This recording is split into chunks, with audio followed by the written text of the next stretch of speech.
Okay guys, I'm toasting up some Panko breadcrumbs for my crispy salmon. And here I've got 4 cups of Panko breadcrumbs with about a 1/4 cup of butter, salt, pepper, a teaspoon of, actually 2 teaspoons of garlic powder, 2 teaspoons of paprika, and about 2 tablespoons of everything bagel seasoning, and about a tablespoon of parsley flakes.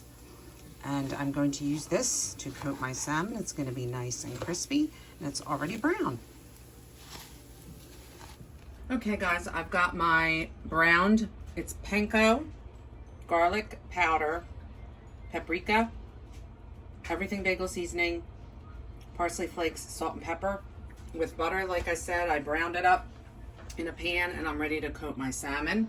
In this bowl I have 3 eggs, 3/4 cups of mayo, I have 2 tablespoons of Grey Poupon Dijon mustard, and some salt and pepper and some garlic powder.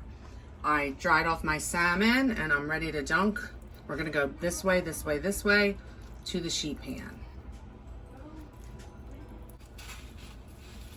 This is gonna be crispy, delicious. Everything seasoning is gonna taste really good. It's kind of like a large fish stick. A large salmon fish stick. I don't know.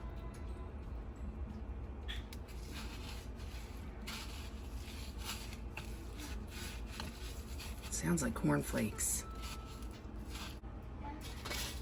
Okay, I'm gonna work on these, and I will be back to show you when we're ready to put them in the oven. I added some parsley flakes to the top, and it's going to go in my 425-degree preheated oven for 15 minutes.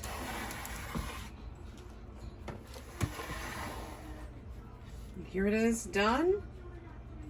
Looks deliciously crispy and it smells fabulous. You can smell the garlic and the everything bagel seasoning, and I can't wait to try this because it's going to be super crunchy. I hope you guys give this one a try. Please like and subscribe to my channel. Thanks so much, everyone. Have a great day. Bye.